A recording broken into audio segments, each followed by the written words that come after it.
सुंदरकांड भारतीय महाकाव्य रामायण का एक अध्याय है। ये रामायण का 5वां अध्याय है और हिंदू धर्म में बड़ा धार्मिक और सांस्कृतिक महत्व रखता है। इस खंड में वर्णित घटनाओं और छंदों की सुंदरता की वजह से इस अध्याय का नाम सुंदरकांड पड़ा है। वाल्मीकि ऋषि द्वारा लिखित रामायण में भगवान विष्णु के एक अवतार भगवान राम के जीवन और उनकी पत्नी सीता को रावण नामक राक्षस राजा से बचाने के लिए की गई कथा है। सुंदरकांड उन घटनाओं पर ध्यान केंद्रित करता है जब भगवान राम के भक्त हनुमान जी सीता की खोज के लिए समुद्र को पार करके लंका जाते हैं। दोस्तों, सुंदरकांड भगवान राम के भक्तों द्वारा अत्यंत पूज्य माना जाता है। इसके पाठ करने से भक्तों के जीवन में सभी तरह की सुरक्षा, जीवन के सभी दिशाओं में सफलता तथा भगवान का आशीर्वाद प्राप्त होता है। दोस्तों, इस वीडियो में हम संपूर्ण सुंदरकांड के हिंदी अनुवाद का श्रवण करेंगे। श्री गणेशाय नमः। श्री जानकी वल्लभो विजयते। श्री रामचरितमानस पंचम सोपान। श्री सुंदरकांड। शांत, सनातन, अप्रमेय अर्थात प्रमाणों से परे, निष्पाप, मोक्ष रूप परम शांति देने वाले ब्रह्मा, शंभु और शेष जी से निरंतर सेवित, वेदांत के द्वारा जानने योग्य, सर्वव्यापक, देवताओं में सबसे बड़े, माया से मनुष्य रूप में दिखने वाले, समस्त पापों को हरने वाले, करुणा की खान, रघुकुल में श्रेष्ठ तथा राजाओं के शिरोमणि राम कहलाने वाले जगदीश्वर की मैं वंदना करता हूँ। हे रघुनाथ जी, मैं सत्य कहता हूँ और फिर आप सबके अंतरात्मा ही हैं। सब जानते ही हैं कि मेरे हृदय में दूसरी कोई इच्छा नहीं है। हे रघुकुल श्रेष्ठ, मुझे अपनी निर्भरा यानी कि पूर्ण भक्ति दीजिए और मेरे मन को काम आदि दोषों से रहित कीजिए। अतुल बल के धाम, सोने के पर्वत अर्थात सुमेरु के समान कांतियुक्त शरीर वाले दैत्य रूपी वन को ध्वंस करने के लिए अग्नि रूप, ज्ञानियों में अग्रगण्य, संपूर्ण गुणों के निधान, वानरों के स्वामी श्री रघुनाथ जी के प्रिय भक्त पवन पुत्र श्री हनुमान जी को मैं प्रणाम करता हूँ। जाम्बवान के सुंदर वचन सुनकर हनुमान जी के हृदय को बहुत ही भाए। वे बोले, हे भाई, तुम लोग दुख सहकर कंदमूल फल खाकर तब तक मेरी राह देखना, जब तक मैं सीता जी को देखकर लौट न आऊं। काम अवश्य होगा, क्योंकि मुझे बहुत ही हर्ष हो रहा है। यह कहकर और सबको मस्तक नवाकर तथा हृदय में श्री रघुनाथ जी को धारण करके हनुमान जी हर्षित होकर चले। समुद्र के तीर पर एक सुंदर पर्वत था। हनुमान जी खेल से ही अनायास ही कूदकर उसके ऊपर जा चढ़े और बार बार श्री रघुवीर का स्मरण करके अत्यंत बलवान हनुमान जी उस पर से बड़े वेग से उछले। जिस पर्वत पर हनुमान जी पैर रख कर चले अर्थात जिस पर से वे उछले, वह तुरंत ही पाताल में धंस गया। जैसे श्री रघुनाथ जी का अमोघ बाण चलता है, उसी तरह हनुमान जी चले। समुद्र ने उन्हें श्री रघुनाथ जी का दूत समझकर मैनाक पर्वत से कहा कि हे मैनाक, तू इनकी थकावट दूर करने वाला हो, अर्थात अपने ऊपर इन्हें विश्राम दे। हनुमान जी ने उसे हाथ से छू दिया, फिर प्रणाम करके कहा, भाई, श्री रामचंद्र जी का काम किए बिना मुझे विश्राम कहाँ। देवताओं ने पवन पुत्र हनुमान जी को जाते हुए देखा। उनकी विशेष बल बुद्धि को जानने के लिए, परीक्षा लेने के लिए उन्होंने सुरसा नामक सर्पों की माता को भेजा। उसने आकर हनुमान जी से यह बात कही, आज देवताओं ने मुझे भोजन दिया है। यह वचन सुनकर पवन कुमार हनुमान जी ने कहा, श्री राम जी का कार्य करके मैं लौट आऊं और सीता जी की खबर प्रभु को सुना दूं, तब मैं आकर तुम्हारे मुंह में घुस जाऊंगा। तुम मुझे खा लेना। हे माता, मैं सत्य कहता हूँ, अभी मुझे जाने दे। जब किसी भी उपाय से उसने जाने नहीं दिया, तब हनुमान जी ने कहा, तो फिर मुझे खा ना ले। उसने योजन भर अर्थात 4 कोस में मुंह फैलाया। तब हनुमान जी ने अपने शरीर को उससे दूना बढ़ा लिया। उसने 16 योजन का मुख किया। हनुमान जी तुरंत ही 32 योजन के हो गए। जैसे जैसे सुरसा मुख का विस्तार बढ़ाती थी, हनुमान जी उसका दूना रूप दिखलाते थे। उसने 100 योजन अर्थात 400 कोस का मुख किया। तब हनुमान जी ने बहुत ही छोटा रूप धारण कर लिया और उसके मुख में घुसकर तुरंत बाहर निकल आए और उसे सिर नवाकर विदा मांगने लगे।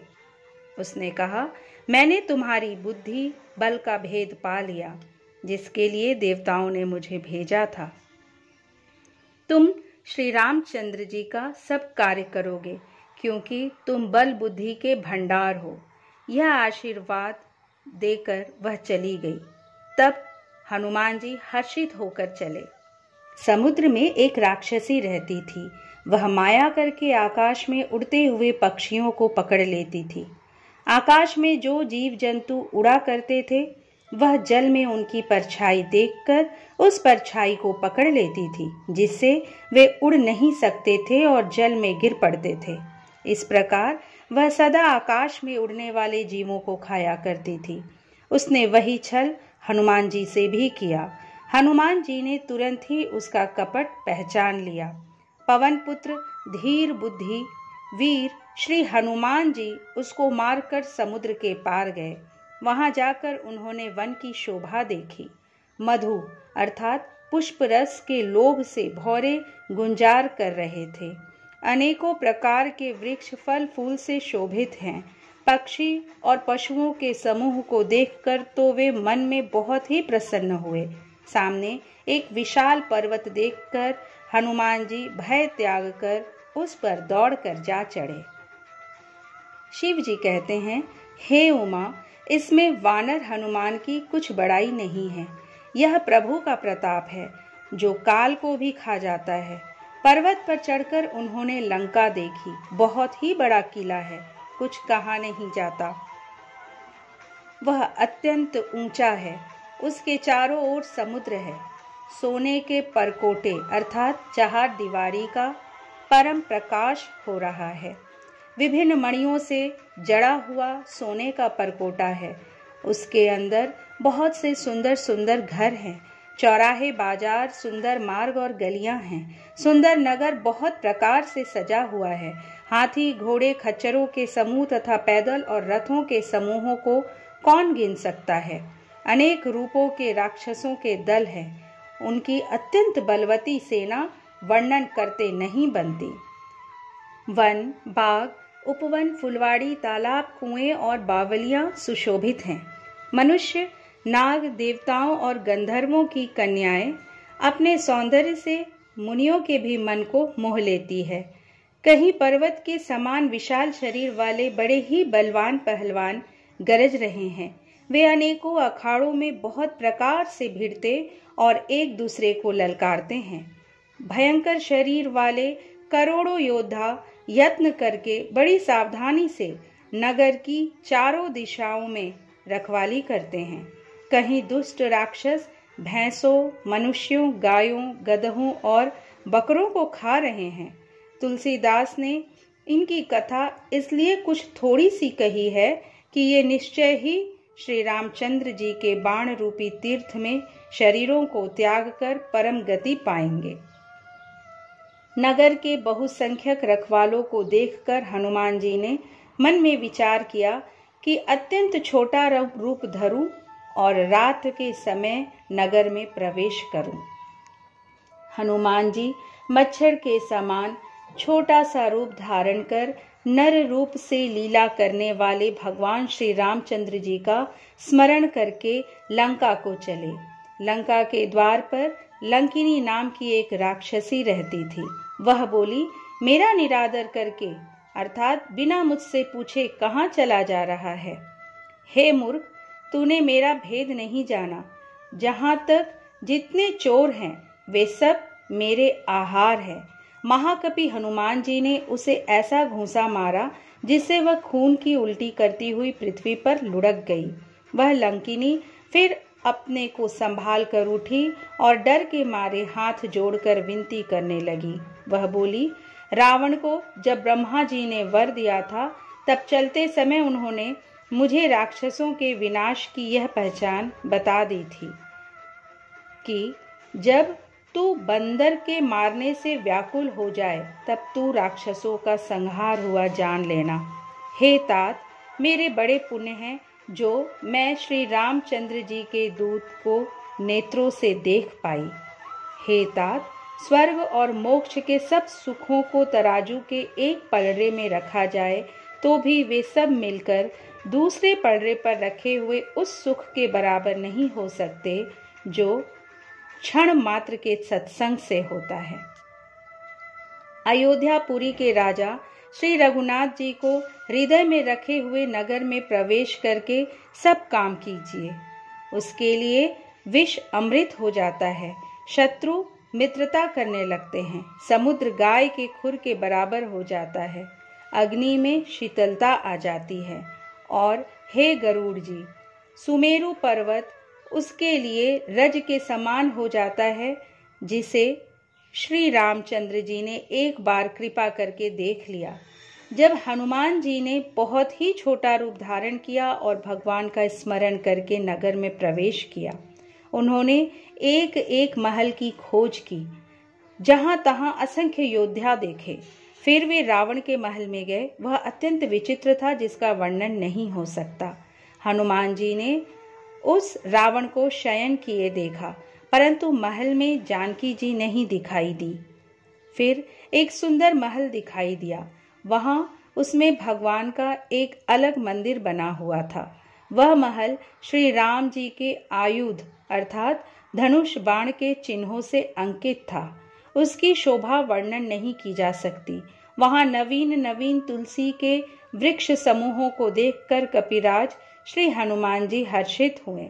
लंका तो राक्षसों के समूह का निवास स्थान है, यहाँ सज्जन का निवास कहाँ?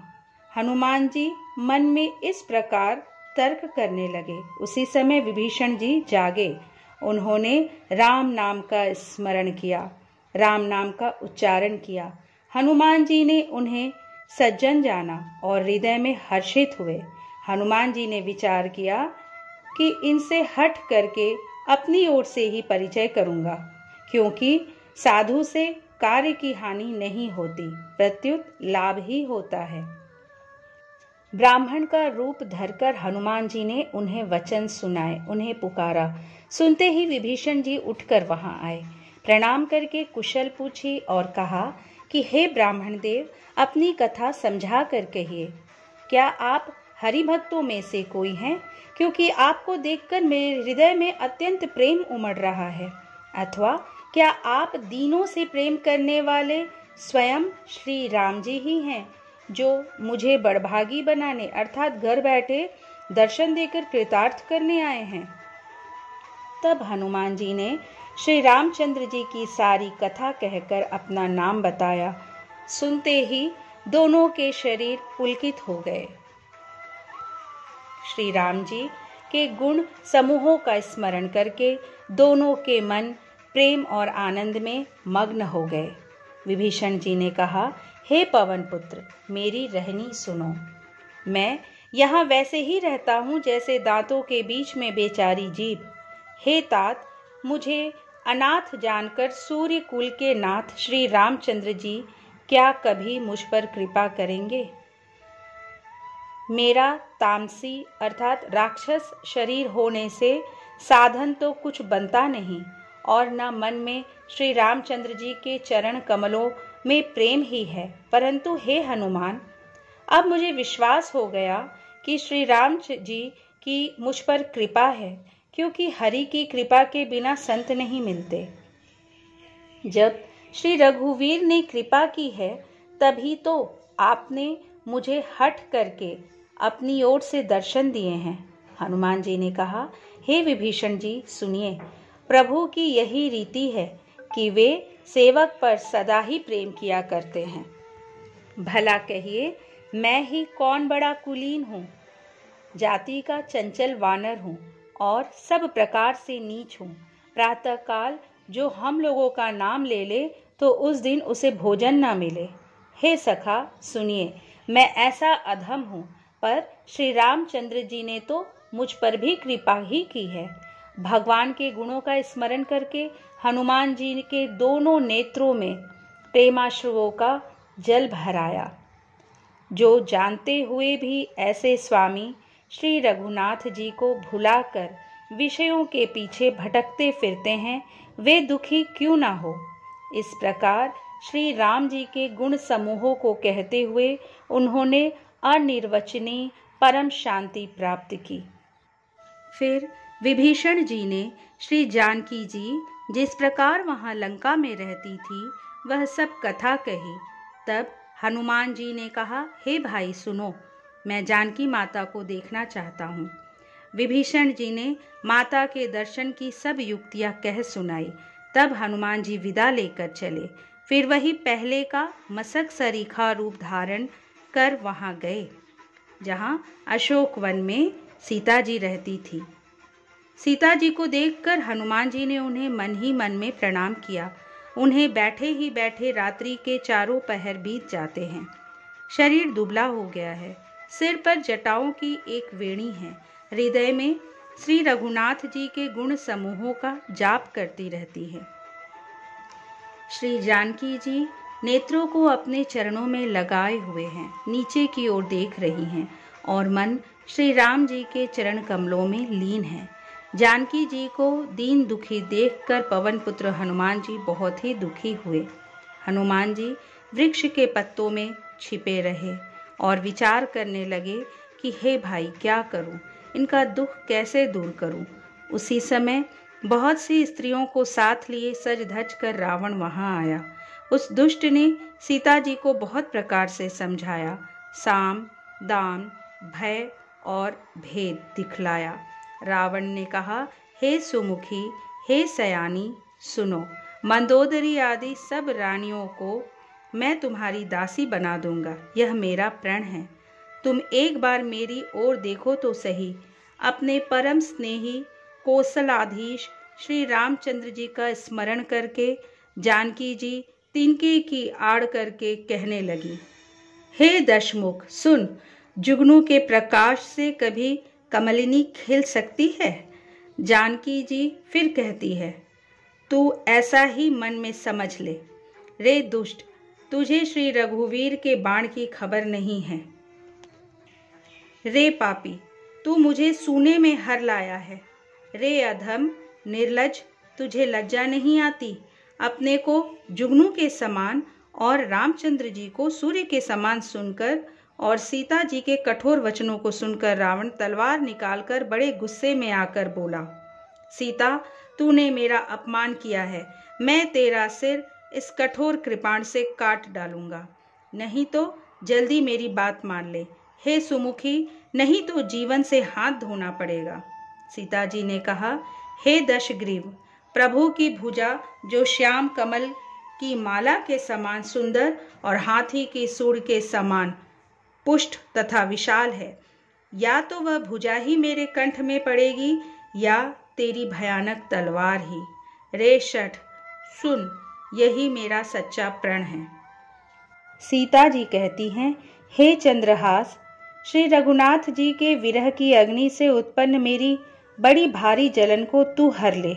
हे तलवार, तू शीतल तीव्र और श्रेष्ठ धारा बहाती है, तू मेरे दुख के बोझ को हर ले।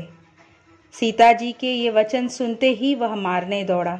तब मय दानव की पुत्री मंदोदरी ने नीति कहकर उसे समझाया। तब रावण ने सब दासियों को बुलाकर कहा कि जाकर सीता को बहुत प्रकार से भय दिखलाओ। यदि महीने भर में यह कहा न माने तो मैं इसे तलवार निकालकर मार डालूंगा। यूं कहकर रावण घर चला गया। यहाँ राक्षसियों के समूह बहुत से बुरे रूप धरकर सीता जी को भय दिखलाने लगी। उनमें एक त्रिजटा नाम की राक्षसी थी। उसकी श्री रामचंद्र जी के चरणों में प्रीति थी और वह विवेक में निपुण थी। उसने सबों को बुलाकर अपना स्वप्न सुनाया और कहा, सीता जी की सेवा करके अपना कल्याण कर लो। स्वप्न में मैंने देखा कि एक बंदर ने लंका जला दी, राक्षसों की सारी सेना मार डाली गई। रावण नंगा है और गधे पर सवार है, उसके सिर मुड़े हुए हैं, 20 भुजाएं कटी हुई हैं। इस प्रकार से वह दक्षिण अर्थात यमपुरी की दिशा को जा रहा है और मानो लंका विभीषण ने पाई है। नगर में श्री रामचंद्र जी की दुहाई फिर गई। तब प्रभु ने सीता जी को बुला भेजा।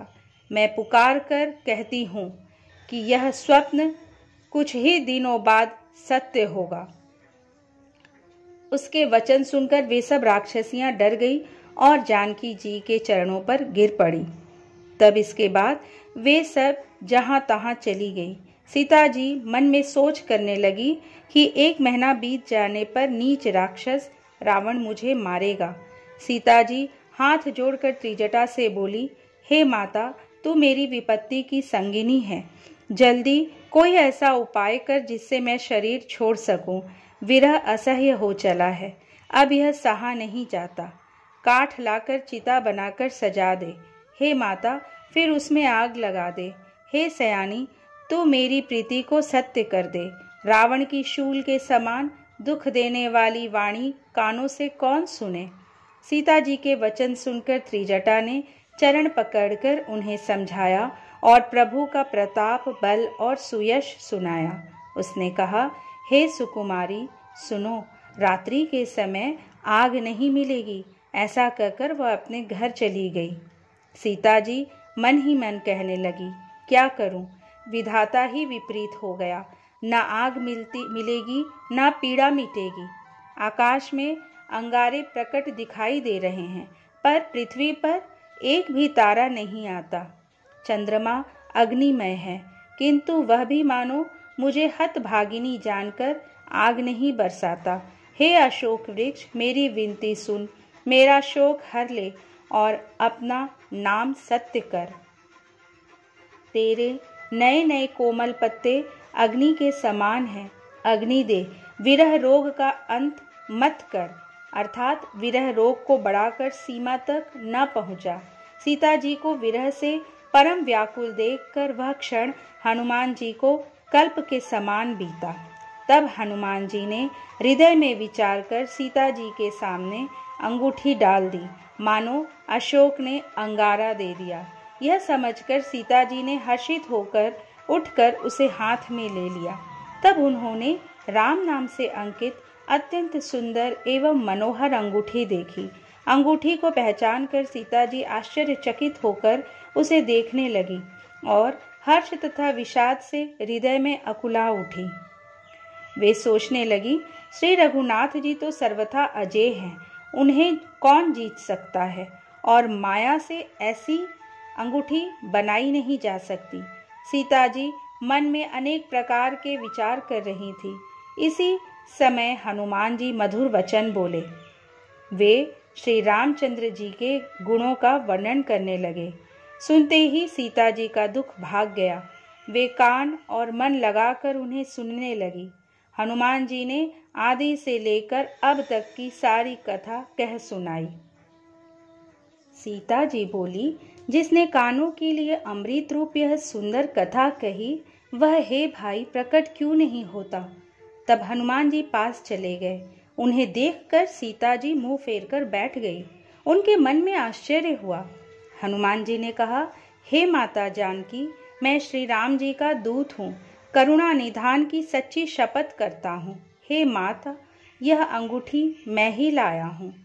श्री राम जी ने मुझे आपके लिए यह सहीदानी अर्थात निशानी दी है। सीता जी ने पूछा, नर और वानर का संग कहो कैसे हुआ। तब हनुमान जी ने जैसे संग हुआ था वह सब कथा कही। हनुमान जी के प्रेम युक्त वचन सुनकर सीता जी के मन में विश्वास उत्पन्न हो गया। उन्होंने जान लिया कि यह मन, वचन और कर्म से कृपा सागर श्री रघुनाथ जी का दास है। भगवान का सेवक जानकर अत्यंत गाढ़ी प्रीति हो गई। नेत्रों में प्रेमाश्रुओं का जल भर आया और शरीर अत्यंत पुलकित हो गया। सीता जी ने कहा, हे तात हनुमान, विरह सागर में डूबती हुई मुझको तुम जहाज हुए। मैं बलिहारी जाती हूँ। अब छोटे भाई लक्ष्मण जी सहित घर के शत्रु सुखधाम प्रभु का कुशल मंगल कहो। श्री रघुनाथ जी तो कोमल हृदय और कृपालु हैं, फिर हे हनुमान, उन्होंने किस कारण यह निष्ठुरता धारण कर ली है? सेवक को सुख देना उनकी स्वाभाविक बान है। वे श्री रघुनाथ जी क्या कभी मेरी भी याद करते हैं? हे तात, क्या कभी उनके कोमल सांवले अंगों को देखकर मेरे नेत्र शीतल होंगे? मुंह से वचन नहीं निकलता, नेत्रों में विरह के आंसुओं का झल भर आया। बड़े दुख से वे बोली, हाँ नाथ, आपने मुझे बिल्कुल ही भुला दिया। सीता जी को विरह से परम व्याकुल देखकर हनुमान जी कोमल और विनीत वचन बोले, हे माता, सुंदर कृपा के धाम प्रभु भाई लक्ष्मण जी के सहित कुशल हैं, परंतु आपके दुख से दुखी हैं। हे माता, मन में ग्लानि न मानिए। श्री रामचंद्र जी के हृदय में आपसे दूना प्रेम है। हे माता, अब धीरज धरकर श्री रघुनाथ जी का संदेश सुनिए। ऐसा कहकर हनुमान जी प्रेम से गदगद हो गए। उनके नेत्रों में जल भर आया। हनुमान जी बोले, श्री रामचंद्र जी ने कहा है कि हे सीते, तुम्हारे वियोग में मेरे लिए सभी पदार्थ प्रतिकूल हो गए हैं।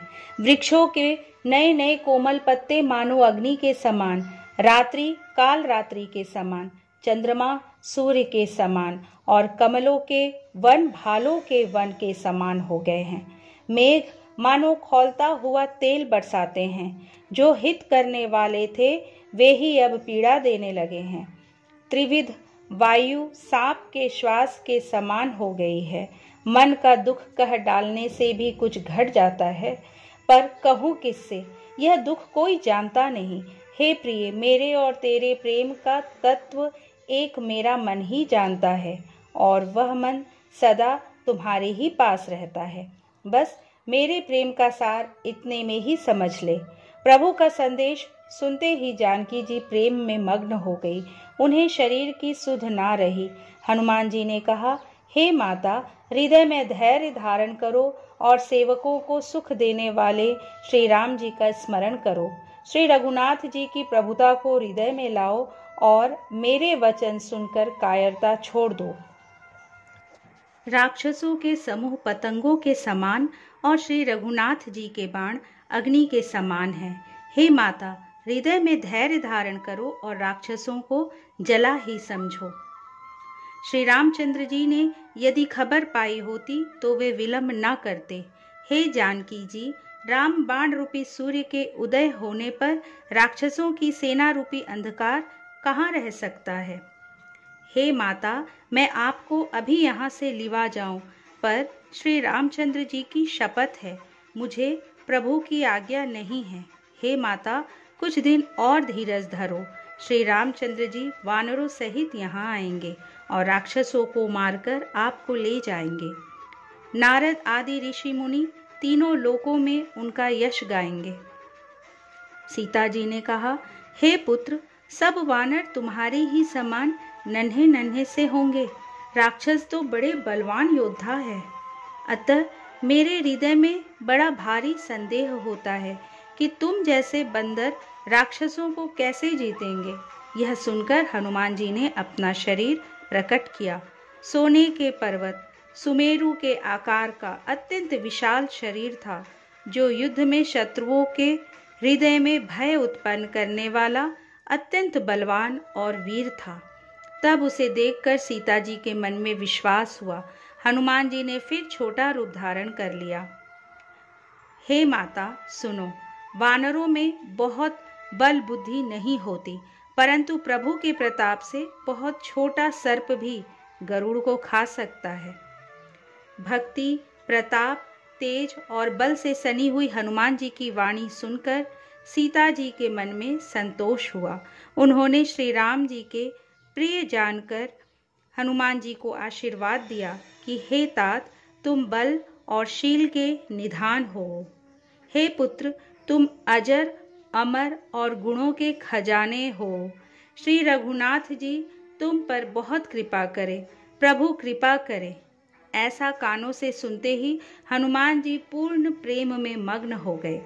हनुमान जी ने बार बार सीता जी के चरणों में सिर नवाया और फिर हाथ जोड़कर कहा, हे माता, अब मैं कृतार्थ हो गया। आपका आशीर्वाद अमोघ है, यह बात प्रसिद्ध है। हे माता सुनो, सुंदर फल वाले वृक्षों को देखकर मुझे बड़ी ही भूख लग आई है। सीता जी ने कहा, हे बेटा सुनो, बड़े भारी योद्धा राक्षस इस वन की रखवाली करते हैं। हनुमान जी ने कहा, हे माता, यदि आप मन में सुख माने आज्ञा दे तो मुझे उनका भय तो बिल्कुल नहीं है। हनुमान जी को बुद्धि और बल में निपुण देखकर जानकी जी ने कहा, जाओ, हे तात, श्री रघुनाथ जी के चरणों को हृदय में धारण करके मीठे फल खाओ। वे सीता जी को सिर नवाकर चले और बाग में घुस गए। फल खाए और वृक्षों को तोड़ने लगे। वहां बहुत से योद्धा रखवाले थे। उनमें से कुछ को मार डाला और कुछ ने जाकर रावण से पुकार की और कहा, हे नाथ, एक बड़ा भारी बंदर आया है। उसने अशोक वाटिका उजाड़ डाली, फल खाए, वृक्षों को उखाड़ डाला और रखवालों को मसल मसल कर जमीन पर डाल दिया। यह सुनकर रावण ने बहुत से योद्धा भेजे। उन्हें देखकर हनुमान जी ने गर्जना की। हनुमान जी ने सब राक्षसों को मार डाला। कुछ जो अधमरे थे चिल्लाते हुए गए। फिर रावण ने अक्षय कुमार को भेजा। वह असंख्य श्रेष्ठ योद्धाओं को साथ लेकर चला। उसे आते देखकर हनुमान जी ने एक वृक्ष लेकर ललकारा और उसे मारकर महाध्वनि से गर्जना की। उन्होंने सेना में से कुछ को मार डाला और कुछ को मसल डाला और कुछ को पकड़ पकड़ कर धूल में मिला दिया। कुछ ने फिर जाकर पुकार की कि हे प्रभु, बंदर बहुत ही बलवान है। पुत्र का वध सुनकर रावण क्रोधित हो उठा और उसने बलवान मेघनाद को भेजा। उसने कहा कि हे पुत्र, मारना नहीं, उसे बांध लाना। उस बंदर को देखा जाए कि कहाँ का है। इंद्र को जीतने वाला अतुलनीय योद्धा मेघनाद चला। भाई का मारा जाना सुन उसे क्रोध हो आया। हनुमान जी ने देखा कि अब की भयानक योद्धा आया है। तब वे कटकटा कर गरजे और दौड़े। उन्होंने एक बहुत बड़ा वृक्ष उखाड़ लिया और उसके प्रहार से लंकेश्वर रावण के पुत्र मेघनाद को बिना रथ का कर दिया। रथ को तोड़कर उसे नीचे पटक दिया। उसके साथ जो बड़े बड़े योद्धा थे उनको पकड़ पकड़ कर हनुमान जी अपने शरीर से मसलने लगे। उन सबको मारकर फिर मेघनाद से लड़ने लगे। लड़ते हुए वे ऐसे मालूम होते थे मानो 2 गजराज भिड़ गए हों। हनुमान जी उसे एक घूंसा मारकर वृक्ष पर जा चढ़े। उसको क्षण भर के लिए मूर्छा आ गई। फिर उठकर उसने बहुत माया रची, परंतु पवन के पुत्र उससे जीते नहीं जाते। अंत में उसने ब्रह्मास्त्र का संधान किया। तब हनुमान जी ने मन में विचार किया कि यदि ब्रह्मास्त्र को नहीं मानता हूँ तो उसकी अपार महिमा मिट जाएगी। उसने हनुमान जी को ब्रह्म बाण मारा, जिसके लगते ही वे वृक्ष से नीचे गिर पड़े, परंतु गिरते समय भी उन्होंने बहुत सी सेना मार डाली। तब उसने देखा कि हनुमान जी मूर्छित हो गए हैं। तब वह उनको नागपाश से बांधकर ले आया। शिव जी कहते हैं, हे भवानी सुनो, जिनका नाम जप कर ज्ञानी विवेकी मनुष्य संसार के बंधन को काट डालते हैं, उनका दूत कहीं बंधन में आ सकता है। किंतु प्रभु के कार्य के लिए हनुमान जी ने स्वयं अपने को बंधा लिया। बंदर का बांधा जाना सुनकर राक्षस दौड़े और कौतुक के लिए देखने के लिए सब सभा में आए। हनुमान जी ने जाकर रावण की सभा देखी। उसकी अत्यंत प्रभुता कुछ कही नहीं जाती।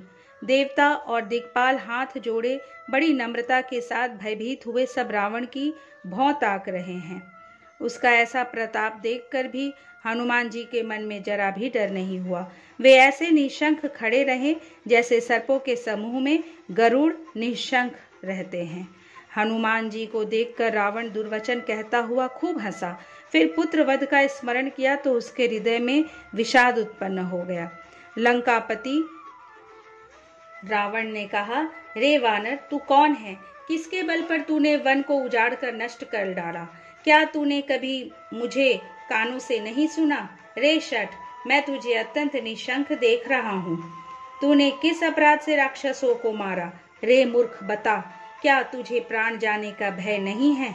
हनुमान जी ने कहा, हे रावण, सुन, जिनका बल पाकर माया संपूर्ण ब्रह्मांडों के समूह की रचना करती है, जिनके बल से हे दशशीष ब्रह्मा विष्णु महेश सृष्टि का सृजन, पालन और संहार करते हैं, जिनके बल से सहस्त्र मुख वाले शेष जी पर्वत और वन सहित समस्त ब्रह्मांड को सिर पर धारण करते हैं, जो देवताओं की रक्षा के लिए नाना प्रकार की देह धारण करते हैं और जो तुम्हारे जैसे मूर्खों को शिक्षा देने वाले हैं, जिन्होंने शिवजी के कठोर धनुष को तोड़ डाला और उसी के साथ राजाओं के समूह का गर्व चूर्ण कर दिया, जिन्होंने खर, दूषण, त्रिशिरा और बाली को मार डाला, जो सब के सब अतुलनीय बलवान थे, जिनके लेश मात्र बल से तुमने समस्त चराचर जगत को जीत लिया और जिनकी प्रिय पत्नी को तुम चोरी से हर लाए हो, मैं उन्हीं का दूत हूँ।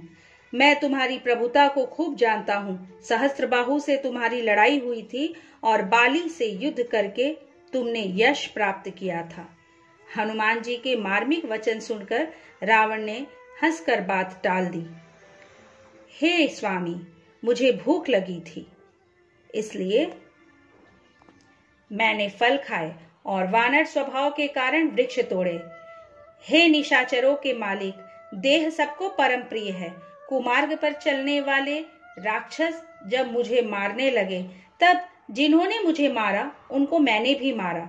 उस पर तुम्हारे पुत्र को मुझको बांध लिया। मुझे अपने बांधे जाने की कुछ भी लज्जा नहीं है। मैं तो अपने प्रभु का कार्य करना चाहता हूँ। हे रावण, मैं हाथ जोड़कर तुमसे विनती करता हूँ, तुम अभिमान छोड़कर मेरी सीख सुनो। तुम अपने पवित्र कुल का विचार करके देखो और भ्रम को छोड़कर भक्त भयहारी भगवान को भजो। जो देवता, राक्षस और समस्त चराचर को खा जाता है, वह काल भी जिनके डर से अत्यंत डरता है, उनसे कदापि वैर न करो और मेरे कहने से जानकी जी को दे दो। खर के शत्रु भी रघुनाथ जी शरणागतों के रक्षक और दया के समुद्र हैं। शरण जाने पर प्रभु तुम्हारा अपराध भुलाकर तुम्हें अपनी शरण में रख लेंगे। तुम श्री राम जी के चरण कमलों को हृदय में धारण करो और लंका का अचल राज्य करो। ऋषि पुलत्स्य जी का यश निर्मल चंद्रमा के समान है।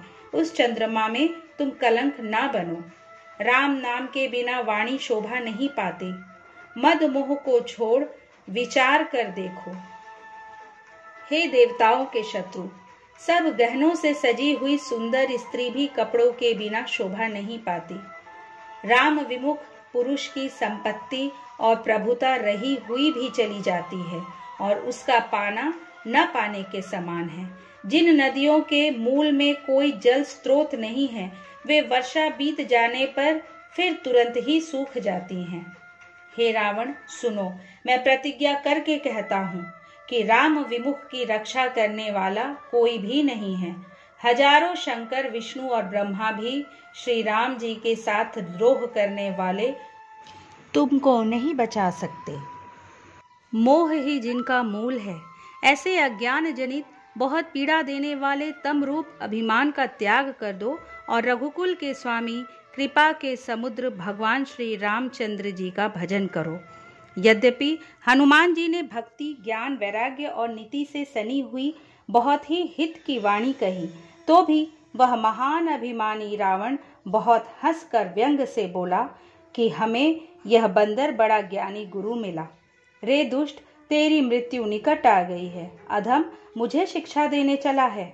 हनुमान जी ने कहा, इससे उल्टा ही होगा, अर्थात मृत्यु तेरी निकट आई है, मेरी नहीं। यह तेरा मति भ्रम है, मैंने प्रत्यक्ष जान लिया है। हनुमान जी के वचन सुनकर वह बहुत ही कुपित हो गया और बोला, अरे, इस मूर्ख का प्राण शीघ्र ही क्यों नहीं हर लेते। सुनते ही राक्षस उन्हें मारने दौड़े। उसी समय मंत्रियों के साथ विभीषण जी वहां आ पहुंचे। उन्होंने सिर नवाकर और बहुत विनय करके रावण से कहा कि दूत को मारना नहीं चाहिए, यह नीति के विरुद्ध है। हे गोसाई, दूसरा कोई दंड दे दिया जाए। सबने कहा, भाई यह सलाह उत्तम है। यह सुनते ही रावण हंसकर बोला, अच्छा तो बंदर को अंग भंग करके भेज दिया जाए। मैं सबको समझा कर कहता हूँ कि बंदर की ममता पूंछ पर होती है, अतः तेल में कपड़ा डुबोकर उसे इसकी पूंछ में बांधकर फिर आग लगा दो।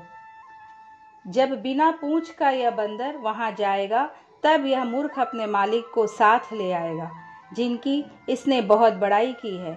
मैं जरा उनकी प्रभुता तो देखूं।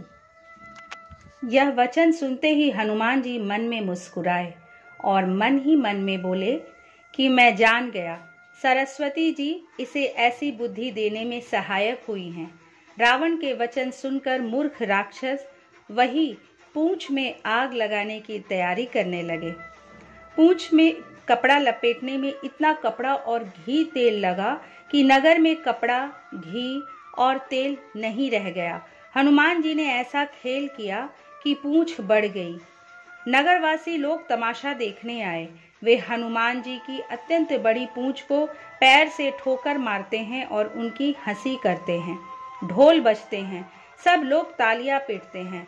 हनुमान जी को नगर में फिराकर फिर पूंछ में आग लगा दी। अग्नि को जलते हुए देखकर हनुमान जी तुरंत ही बहुत छोटे रूप में हो गए। बंधन से निकलकर वे सोने की अटारियों पर जा चढ़े। उनको देखकर राक्षसों की स्त्रियां भयभीत हो गई। उस समय भगवान की प्रेरणा से 49 पवन चलने लगे। हनुमान जी अट्टहास करके गरजे और बढ़कर आकाश से जा लगे। देह बड़ी विशाल परंतु बहुत ही हल्की है। वे दौड़कर एक महल से दूसरे महल पर चढ़ जाते हैं। नगर जल रहा है और लोग बेहाल हो गए। आग की करोड़ों भयंकर लपटें झपट रही हैं। हाय बप्पा, हाय मैया, इस अवसर पर हमें कौन बचाएगा? चारों ओर यही पुकार सुनाई पड़ रही है। हमने तो पहले ही कहा था कि यह वानर नहीं है, वानर का रूप धरे कोई देवता है। साधु के अपमान का यह फल है कि नगर अनाथ के नगर की तरह जल रहा है। हनुमान जी ने एक ही क्षण में सारा नगर जला डाला, एक विभीषण का घर नहीं जलाया। शिव जी कहते हैं, हे पार्वती, जिन्होंने अग्नि को बनाया हनुमान जी उन्हीं के दूत हैं, इसी कारण वे अग्नि से नहीं जले। हनुमान जी ने उलट पलट कर एक ओर से दूसरी ओर तक सारी लंका जला दी। फिर वे समुद्र में कूद पड़े। पूंछ बुझाकर थकावट दूर करके और फिर छोटा सा रूप धारण कर हनुमान जी श्री जानकी जी के सामने हाथ जोड़कर जा खड़े हुए। हनुमान जी ने कहा, हे माता, मुझे कोई पहचान दीजिए, कोई चिन्ह दीजिए, जैसे श्री रघुनाथ जी ने मुझे दिया था। तब सीता जी ने चूड़ामणि उतार कर दी। हनुमान जी ने उसको हर्षपूर्वक ले लिया। जानकी जी ने कहा, हे तात, मेरा प्रणाम निवेदन करना और इस प्रकार कहना, हे प्रभु, यद्यपि आप सब प्रकार से पूर्ण काम हैं, आपको किसी प्रकार की कामना नहीं है, तथापि दीनों दुखियों पर दया करना आपका विरध है और मैं दीन हूँ। अतः उस विरध को याद करके हे नाथ मेरे भारी संकट को दूर कीजिए। हे तात, इंद्रपुत्र जयंत की घटना सुनाना और प्रभु को उनके बाण का प्रताप स्मरण कराना। यदि महीने भर में नाथ न आए तो फिर मुझे जीती न पाएंगे। हे हनुमान, कहो मैं किस प्रकार प्राण रखूं? हे तात, तुम भी अब जाने को कह रहे हो। तुमको देखकर छाती ठंडी हुई थी। फिर मुझे वही दिन और वही रात। हनुमान जी ने जानकी जी को समझाकर बहुत प्रकार से धीरज दिया और उनके चरण कमलों में सिर नवाकर श्री राम जी के पास गमन किया। चलते समय उन्होंने महाध्वनि से भारी गर्जन किया, जिसे सुनकर राक्षसों के स्त्रियों के गर्भ गिरने लगे। समुद्र लांघकर वे इस पार आए और उन्होंने वानरों को किलकिला शब्द हर्ष ध्वनि सुनाया। हनुमान जी को देखकर सब हर्षित हो गए और तब वानरों ने अपना नया जन्म समझा। हनुमान जी का मुख प्रसन्न है और शरीर में तेज विराजमान है। ये श्री रामचंद्र जी का कार्य करके आए हैं। सब हनुमान जी से मिले और बहुत ही सुखी हुए, जैसे तड़पती हुई मछली को जल मिल गया हो। सब हर्षित होकर नए नए इतिहास पूछते कहते हुए श्री रघुनाथ जी के पास चले। तब सब लोग मधुवन के भीतर आए और अंगद की सम्मति से सबने मधुर फल खाए। जब रखवाले बरजने लगे तब घूंसों की मार मारते ही सब रखवाले भाग छूटे। उन सब ने जाकर पुकारा कि युवराज अंगद वन उजाड़ रहे हैं। यह सुनकर सुग्रीव हर्षित हुए कि वानर प्रभु का कार्य कर आए हैं। यदि सीता जी की खबर ना पाई होती तो क्या वे मधुवन के फल खा सकते थे। इस प्रकार राजा सुग्रीव मन में विचार कर ही रहे थे कि समाज सहित वानर आ गए। सबने आकर सुग्रीव के चरणों में सिर नवाया। कपिराज सुग्रीव सभी से बड़े प्रेम के साथ मिले। उन्होंने कुशल पूछी। तब वानरों ने उत्तर दिया, आपके चरणों के दर्शन से सब कुशल है। श्री राम जी की कृपा से विशेष कार्य हुआ, अर्थात कार्य में विशेष सफलता हुई है। हे नाथ, हनुमान ने सब कार्य किया और सब वानरों के प्राण बचा लिए। यह सुनकर सुग्रीव जी हनुमान जी से फिर मिले और सब वानरों समेत श्री रघुनाथ जी के पास चले। श्री राम जी ने जब वानरों को कार्य किए हुए आते देखा तब उनके मन में विशेष हर्ष हुआ। दोनों भाई स्फटिक शिला पर बैठे थे। सब वानर जाकर उनके चरणों पर गिर पड़े। दया की राशि श्री रघुनाथ जी सबसे प्रेम सहित गले लगकर मिले और कुशल पूछी। वानरों ने कहा, हे नाथ, आपके चरण कमलों के दर्शन पाने से अब कुशल है। हनुमान जी ने कहा, आपका नाम दिन रात पहरा देने वाला है। आपका ध्यान ही किवाड़ है। नेत्रों को अपने चरणों में लगाए रहती हैं, यही ताला लगा है। फिर प्राण जाए तो किस मार्ग से। चलते समय उन्होंने मुझे चूड़ामणि उतार कर दी। श्री रघुनाथ जी ने उसे लेकर हृदय से लगा लिया। हनुमान जी ने फिर कहा, हे नाथ, दोनों नेत्रों में जल भरकर जानकी जी ने मुझसे कुछ वचन कहे। छोटे भाई समेत प्रभु के चरण पकड़ना और कहना कि आप दीन बंधु हैं, शरणागत के दुखों को हरने वाले हैं और मैं मन, वचन और कर्म से आपके चरणों की अनुरागिणी हूँ। फिर स्वामी ने मुझे किस अपराध से त्याग दिया। हाँ, एक दोष मैं अपना अवश्य मानती हूँ कि आपका वियोग होते ही मेरे प्राण नहीं चले गए। किंतु हे नाथ, यह तो नेत्रों का अपराध है जो प्राणों के निकलने में हठपूर्वक बाधा देते हैं। विरह अग्नि है, शरीर रुई है और श्वास पवन है। इस प्रकार अग्नि और पवन का संयोग होने से यह शरीर क्षण मात्र में जल सकता है, परंतु नेत्र अपने हित के लिए प्रभु का स्वरूप देखकर सुखी होने के लिए जल अर्थात आंसू बरसाते हैं, जिससे विरह की आग से भी देह जलने नहीं पाती। सीता जी की विपत्ति बहुत बड़ी है। हे दीनदयालु, वह बिना कहे ही अच्छी है। हे करुणा निधान, उनका एक एक पल कल्प के समान बीतता है। अतः हे प्रभु, तुरंत चलिए और अपनी भुजाओं के बल से दुष्टों के दल को जीतकर सीता जी को ले आइए। सीता जी का दुख सुनकर सुख के धाम प्रभु के कमल नेत्रों में जल भर आया और वे बोले, मन, वचन और शरीर से जिसे मेरी ही गति, मेरा ही आश्रय है, उसे क्या स्वप्न में भी विपत्ति हो सकती है। हनुमान जी ने कहा, हे प्रभु, विपत्ति तो वही है जब आपका भजन स्मरण ना हो। हे प्रभु, राक्षसों की बात ही कितनी है, आप शत्रु को जीतकर जानकी जी को ले आवेंगे। भगवान कहने लगे, हे हनुमान, सुन, तेरे समान मेरा उपकारी देवता, मनुष्य अथवा मुनि कोई भी शरीरधारी नहीं है। मैं तेरा प्रत्युपकार तो क्या करूं, मेरा मन भी तेरे सामने नहीं हो सकता। हे पुत्र, सुन, मैंने मन में विचार करके देख लिया है कि तुझसे ऋण नहीं हो सकता। देवताओं के रक्षक प्रभु बार बार हनुमान जी को देख रहे हैं। नेत्रों में प्रेमाश्रुओं का जल भरा है और शरीर अत्यंत पुलकित है। प्रभु के वचन सुनकर और उनके मुख तथा पुलकित अंगों को देखकर हनुमान जी हर्षित हो गए और प्रेम में विकल होकर, हे भगवान, मेरी रक्षा करो कहते हुए श्री राम जी के चरणों में गिर पड़े। प्रभु उनको बार बार उठाना चाहते हैं, परंतु प्रेम में डूबे हुए हनुमान जी को चरणों से उठना सुहाता नहीं। प्रभु का कर कमल हनुमान जी के सिर पर है। उस स्थिति का स्मरण करके शिव जी प्रेम मग्न हो गए। फिर मन को सावधान करके शंकर जी अत्यंत सुंदर कथा कहने लगे। हनुमान जी को उठाकर प्रभु ने हृदय से लगाया और हाथ पकड़कर अत्यंत निकट बैठा लिया। हे हनुमान, बताओ तो, रावण के द्वारा सुरक्षित लंका और उसके बड़े बांके किले को तुमने किस तरह जलाया? हनुमान जी ने प्रभु को प्रसन्न जाना और वे अभिमान रहित वचन बोले, बंदर का बस यही बड़ा पुरुषार्थ है कि वह एक डाल से दूसरी डाल पर चला जाता है।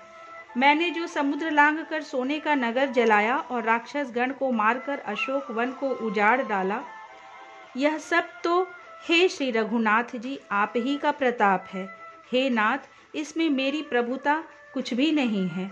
हे प्रभु, जिस पर आप प्रसन्न हो उसके लिए कुछ भी कठिन नहीं है। आपके प्रभाव से रुई बड़वानल को निश्चय ही जला सकती है। हे नाथ, मुझे अत्यंत सुख देने वाली अपनी निश्चल भक्ति कृपा करके दीजिए।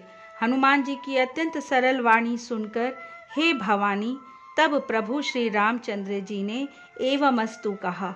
हे उमा, जिसने श्री राम जी का स्वभाव जान लिया उसे भजन छोड़कर दूसरी बात ही नहीं सुहाती। यह स्वामी सेवक का संवाद जिसके हृदय में आ गया वही श्री रघुनाथ जी के चरणों की भक्ति पा गया। प्रभु के वचन सुनकर वानरगण कहने लगे, कृपालु आनंद कंद श्री राम जी की जय हो, जय हो। तब श्री रघुनाथ जी ने कपिराज सुग्रीव को बुलाया और कहा, चलने की तैयारी करो। अब विलंब किस कारण किया जाए? वानरों को तुरंत आज्ञा दो। भगवान की यह लीला रावण वध की तैयारी देखकर बहुत से फूल बरसाकर और हर्षित होकर देवता आकाश से अपने अपने लोक को चले। वानर राज सुग्रीव ने शीघ्र ही वानरों को बुलाया। सेनापतियों के समूह आ गए। वानर भालुओं के झुंड अनेक रंगों के हैं और उनमें अतुलनीय बल है। वे प्रभु के चरण कमलों में सिर नवाते हैं।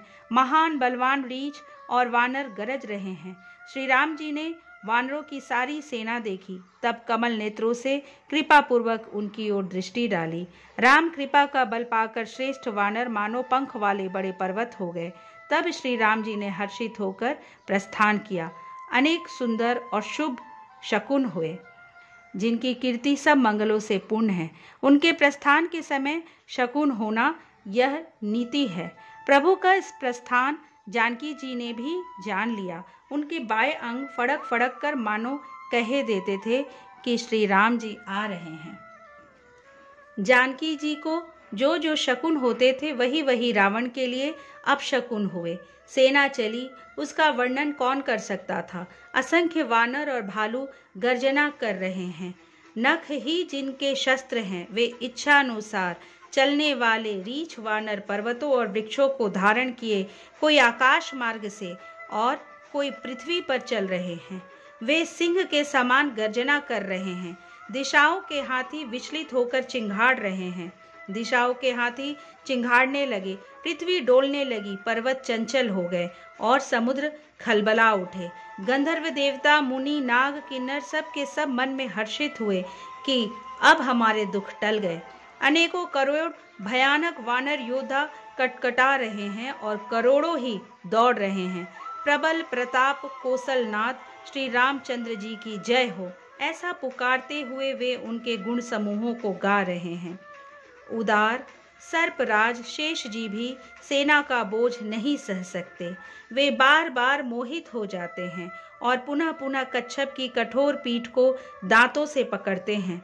ऐसा करते वे कैसे शोभा दे रहे हैं, मानो श्री रामचंद्र जी की सुंदर प्रस्थान यात्रा को परम सुहावनी जानकर उसकी अचल पवित्र कथा को सर्पराज शेष जी कच्छप की पीठ पर लिख रहे हों। इस प्रकार कृपा निधान श्री राम जी समुद्र तट पर जा उतरे। अनेकों रीछ वानर वीर जहां तहां फल खाने लगे।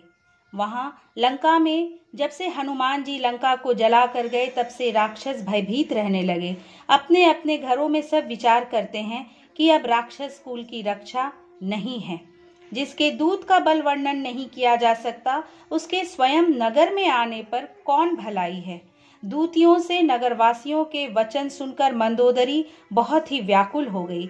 वह एकांत में हाथ जोड़कर पति रावण के चरणों में गिरने लगी और नीति रस में पगी हुई वाणी बोली, हे प्रियतम, श्री हरि से विरोध छोड़ दीजिए।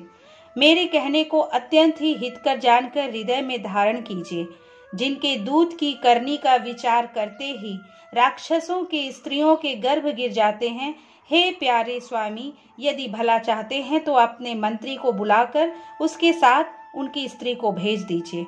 सीता आपके कुल रूपी कमलों के वन को दुख देने वाली जाड़े की रात्रि के समान आई है। हे नाथ सुनिए, सीता को लौटाए बिना शंभु और ब्रह्मा के किए भी आपका भला नहीं हो सकता। श्री राम जी के बाण सर्पों के समूह के समान हैं और राक्षसों के समूह मेढक के समान। जब तक वे इन्हें ग्रस नहीं लेते तब तक हट छोड़कर उपाय कर लीजिए। मूर्ख और जगत प्रसिद्ध अभिमानी रावण कानों से उसकी वाणी सुनकर खूब हंसा और बोला, स्त्रियों का स्वभाव सचमुच ही बहुत डरपोक होता है। मंगल में भी भय करती हो। तुम्हारा मन बहुत ही कच्चा है। यदि वानरों की सेना आएगी तो बेचारे राक्षस उसे खाकर अपना जीवन निर्वाह करेंगे। लोकपाल भी जिसके डर से कांपते हैं, उसकी स्त्री डरती हो, यह बड़ी हंसी की बात है। रावण ने ऐसा कहकर हंसकर उसे हृदय से लगा लिया और ममता बढ़ाकर वह सभा में चला गया। मंदोदरी हृदय में चिंता करने लगी कि पति पर विधाता प्रतिकूल हो गए। जो ही वह सभा में जाकर बैठा, उसने ऐसी खबर पाई कि शत्रु की सारी सेना समुद्र के उस पार आ गई है। उसने मंत्रियों से पूछा कि उचित सलाह कहिए। तब वे सब हंसे और बोले कि चुप किए रहिए, आपने देवताओं और राक्षसों को जीत लिया, तब तो कुछ श्रम ही नहीं हुआ, फिर मनुष्य और वानर किस गिनती में हैं? मंत्री, वैद्य और गुरु, ये तीन यदि भय या आशा से प्रिय बोलते हैं तो राज्य, शरीर और धर्म, इन तीन का शीघ्र ही नाश हो जाता है।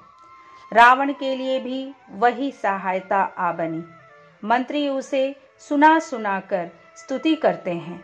अवसर जानकर विभीषण जी आए। उन्होंने बड़े भाई के चरणों में सिर निवाया, फिर से सिर नवाकर अपने आसन पर बैठ गए और आज्ञा पाकर ये वचन बोले, हे कृपाल, जब आपने मुझसे बात पूछी ही है तो हे तात, मैं आप अपनी बुद्धि के अनुसार आपके हित की बात कहता हूँ। जो मनुष्य अपना कल्याण, सुंदर यश, सुबुद्धि, शुभ गति और नाना प्रकार के सुख चाहता हो, वह हे स्वामी पर स्त्री के ललाट को चौथ के चंद्रमा की तरह त्याग दे। 14 भुवनों का एक ही स्वामी हो, वह भी जीवों से वैर करके ठहर नहीं सकता। जो मनुष्य गुणों का समुद्र और चतुर हो, उसे चाहे थोड़ा भी लोभ क्यों न हो तो भी कोई भला नहीं कहता। हे नाथ, काम, क्रोध, मद और लोभ, ये सब नरक के रास्ते हैं। इन सब को छोड़कर श्री रामचंद्र जी को भजिए, जिन्हें संत भजते हैं। हे तात, राम मनुष्यों के ही राजा नहीं हैं, वे समस्त लोकों के स्वामी और काल के भी काल है। वे भगवान हैं। वे निरामय, अजन्मे, व्यापक, अजेय, अनादि और अनंत ब्रह्म हैं। उन कृपा के समुद्र भगवान ने पृथ्वी, ब्राह्मण, गो और देवताओं का हित करने के लिए ही मनुष्य शरीर धारण किया है। हे भाई सुनिए, वे सेवकों को आनंद देने वाले, दुष्टों के समूह का नाश करने वाले और वेद तथा धर्म की रक्षा करने वाले हैं। वैर त्याग कर उन्हें मस्तक नवाइए। वे श्री रघुनाथ जी शरणागत का दुख नाश करने वाले हैं। हे नाथ, उन प्रभु को जानकी जी दे दीजिए और बिना ही कारण स्नेह करने वाले श्री राम जी को भजिए, जिसे संपूर्ण जगत से द्रोह करने का पाप लगा है। शरण जाने पर प्रभु उसका भी त्याग नहीं करते। जिनका नाम तीनों तापों का नाश करने वाला है, वे ही प्रभु मनुष्य रूप में प्रकट हुए हैं। हे रावण, हृदय में यह समझ लीजिए।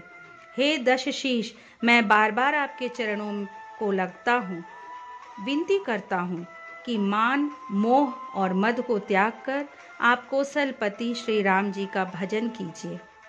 मुनि पुलत्स्य जी ने अपने शिष्य के हाथ यह बात कहला भेजी है। हे तात, सुंदर अवसर पाकर मैंने तुरंत ही वह बात आपसे कह दी। माल्यवान नाम का एक बहुत ही बुद्धिमान मंत्री था। उसने विभीषण के वचन सुनकर बहुत सुख माना और कहा, हे तात, आपके छोटे भाई नीति विभूषण हैं। विभीषण जो कुछ कह रहे हैं उसे हृदय में धारण कर लीजिए। रावण ने कहा, ये दोनों मूर्ख शत्रु की महिमा बखान रहे हैं। यहाँ कोई है, इन्हें दूर करो। तब माल्यवान तो घर लौट गया और विभीषण जी हाथ जोड़कर फिर कहने लगे, हे नाथ, पुराण और वेद ऐसा कहते हैं कि सुबुद्धि और कुबुद्धि सबके हृदय में रहती है। जहाँ सुबुद्धि है वहाँ नाना प्रकार की संपदाएं रहती हैं और जहाँ कुबुद्धि है वहाँ परिणाम में विपत्ति रहती है। आपके हृदय में उल्टी बुद्धि आ बसी है। इसी से आप हित को अहित और शत्रु को मित्र मान रहे हैं। जो राक्षस कुल के लिए काल रात्रि है, उन सीता पर आपकी बड़ी प्रीति है। हे तात, मैं चरण पकड़कर आपसे भीख मांगता हूँ, विनती करता हूँ कि आप मेरा दुलार रखिए। मुझ बालक के आग्रह को स्नेहपूर्वक स्वीकार कीजिए। श्री राम जी को सीता जी दे दीजिए, जिसमें आपका अहित ना हो। विभीषण ने पंडितों, पुराणों और वेदों द्वारा सम्मत वाणी से नीति बखान कर कही, पर उसे सुनते ही रावण क्रोधित होकर उठा और बोला कि रे दुष्ट, अब मृत्यु तेरे निकट आ गई है। अरे मूर्ख, तू जीता तो है सदा मेरा जिलाया हुआ, अर्थात मेरे ही अन्न से पल रहा है, पर हे मूढ़, पक्ष तुझे शत्रु का ही अच्छा लगता है। अरे दुष्ट, बता ना, जगत में ऐसा कौन है जिसे मैंने अपनी भुजाओं के बल से ना जीता हो। मेरे नगर में रहकर प्रेम करता है तपस्वियों पर। मूर्ख, उन्हीं से जा मिल और उन्हीं को नीति बता। ऐसा कहकर रावण ने उन्हें लात मारी, परंतु छोटे भाई विभीषण ने बार बार उसके चरण ही पकड़े। शिव जी कहते हैं, हे उमा, संत की यही बड़ाई होती है कि वे बुराई करने पर भी भलाई ही करते हैं। विभीषण जी ने कहा, आप मेरे पिता के समान हैं, मुझे मारा सो तो अच्छा ही किया, परंतु हे नाथ, आपका भला श्री राम जी को भजने में ही है। इतना कहकर विभीषण अपने मंत्रियों को साथ लेकर आकाश मार्ग में गए और सबको सुनाकर वे ऐसा कहने लगे, श्री राम जी सत्य संकल्प एवं सर्व समर्थ प्रभु हैं, और हे रावण, तुम्हारी सभा काल के वश है, अतः मैं अब श्री रघुवीर की शरण जाता हूँ, मुझे दोष ना देना। ऐसा कहकर विभीषण जी ज्यों ही चले त्यों ही सब राक्षस आयुहीन हो गए। शिव जी कहते हैं, हे भवानी, साधु का अपमान तुरंत ही संपूर्ण कल्याण की हानि कर देता है। रावण ने जिस क्षण विभीषण को त्यागा, उसी क्षण वह अभागा वैभव से हीन हो गया। विभीषण जी हर्षित होकर मन में अनेकों मनोरथ करते हुए श्री रघुनाथ जी के पास चले। वे सोचते जाते थे, मैं जाकर भगवान के कोमल और लाल वर्ण के सुंदर चरण कमलों के दर्शन करूंगा, जो सेवकों को सुख देने वाले हैं, जिन चरणों का स्पर्श पाकर ऋषि पत्नी अहल्या तर गई और जो दंडक वन को पवित्र करने वाले हैं, जिन चरणों को जानकी जी ने हृदय में धारण कर रखा है, जो कपट मृग के साथ पृथ्वी पर दौड़े थे और जो चरण कमल साक्षात शिवजी के हृदय रूपी सरोवर में विराजते हैं। मेरा अहो भाग्य है कि उन्हीं को आज मैं देखूंगा। जिन चरणों की पादुकाओं में भरत जी ने अपना मन लगा रखा है, आहा, आज मैं उन्हीं चरणों को अभी जाकर इन नेत्रों से देखूंगा।